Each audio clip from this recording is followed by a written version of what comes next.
नमस्कार दोस्तों।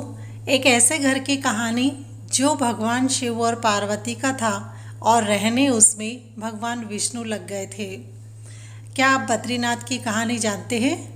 ये वो जगह थी जहाँ शिव और पार्वती रहा करते थे। यह उनका घर था। तो आइए सुनते हैं इसकी पूरी कथा।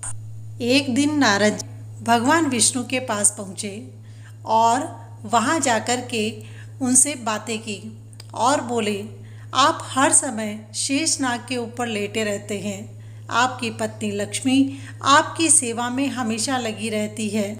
नारद जी ने आगे कहा, आपको सृष्टि के सभी जीवों के लिए कुछ अर्थपूर्ण कार्य करना चाहिए।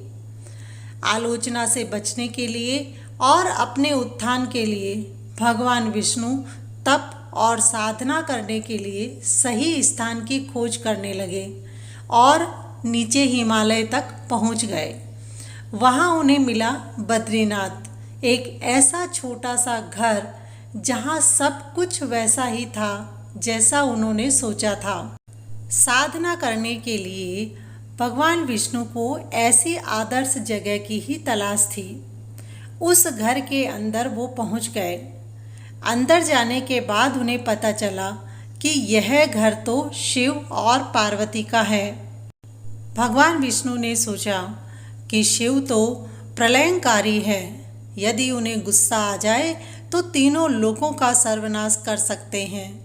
इसी गुस्से से बचने के लिए वे एक छोटे से बच्चे के रूप में बन गए और घर के सामने बैठ गए। उस वक्त शिव और पार्वती कहीं बाहर टहलने के लिए गए हुए थे। जब वे घर वापस लौटे तो उन्होंने देखा घर के बाहर एक छोटा सा बच्चा जोर जोर से रो रहा है। पार्वती तो माता दया की मूर्ति है। पार्वती जी को दया आ गई। उन्होंने बच्चे को उठाने की कोशिश की। शिव ने पार्वती को रोकते हुए कहा, इस बच्चे को मत छूना, क्योंकि शिव जी को सब कुछ पता था। पार्वती जी ने कहा, कितने क्रूर हैं आप। इस छोटे से बच्चे की रोने की आवाज़ से भी आपका कलेजा नहीं पिघलता। कैसी नासमझी की बातें कर रहे हैं। मैं तो इस बच्चे को उठाने जा रही हूँ। देखिए तो कैसे रो रहा है। शिव बोले, जो तुम देख रही हो उस पर भरोसा मत करो। मैं तुम्हें कह रहा हूँ, इस बच्चे को गोद में मत लो। अब बच्चे के लिए पार्वती जी की स्त्री सुलभ मनोभावना ने उन्हें शिव की बातों को नहीं मानने के लिए प्रेरित किया। उन्होंने कहा, आप कुछ भी करें, मुझे कोई फर्क नहीं पड़ता। मैं इस बच्चे को रोते हुए नहीं देख सकती। मेरे अंदर की माँ बच्चे को इस तरह नहीं देख पा रही है। मैं तो इस बच्चे को जरूर लूँगी।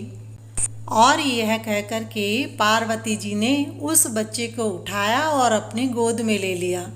बच्चा पार्वती की गोद में आराम से था और शिव की तरफ बहुत ही खुश होकर के देख रहा था। शिव इसका नतीजा अच्छे से जानते थे, लेकिन करे तो क्या करे। इसीलिए उन्होंने कहा, ठीक है, चलो देखते हैं आगे क्या होता है। पार्वती जी ने बच्चे को खिला पिलाकर चुप कर दिया और वहीं घर पर छोड़कर खुद शिव के साथ गर्म पानी से स्नान करने के लिए बाहर चले गए। बद्रीनाथ धाम में एक गर्म पानी का कुंड है। उसी कुंड में भगवान शिव और पार्वती स्नान के लिए चले थे। वापस आए तो उन्होंने देखा कि उनका घर बंद था। अब भगवान शिव तो इस बारे में जानते ही थे कि अब तो खेल शुरू हो गया है। पार्वती जी हैरान थी कि आखिर अंदर से दरवाज़ा बंद क्यों है। यह दरवाज़ा किसने बंद किया है और क्यों नहीं खोल रहा है। शिव बोले, मैंने तो तुमसे पहले ही कहा था, इस बच्चे को घर में मत लाओ। तुम बच्चे को घर के अंदर लाई और अब उसने इस घर का दरवाज़ा बंद कर लिया है। पार्वती जी बोली, अब हम क्या करें, कहाँ जाएं? शिव के पास सिर्फ दो ही विकल्प थे। एक, जो भी उनके सामने आए उसे जलाकर भस्म कर दे, और दूसरा, वे वहाँ से चले जाए और कोई रास्ता दूसरा ढूंढ ले। उन्होंने कहा, चलो अब इस घर में हमारे लिए कोई जगह नहीं है, कहीं और चलते हैं, क्योंकि ये तो तुम्हारा प्यारा बच्चा था ना, इसीलिए इसने इस घर पर कब्जा कर लिया है।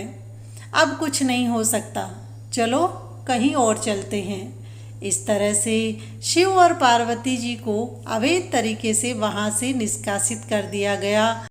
शिव और पार्वती दूसरी जगह की तलाश करने के लिए पैदल ही निकल पड़े और आखिर में वह केदार में जाकर के बस गए। शिव जी ने अपना घर खुद ही खो दिया था। दोस्तों, कई बार ऐसा होता है कि हम बात के नतीजे को जानते हैं, भली प्रकार से समझते हैं, लेकिन फिर भी उन बातों को अनदेखा करके हम उन्हें होने देते हैं, जैसे भगवान शिव ने किया था।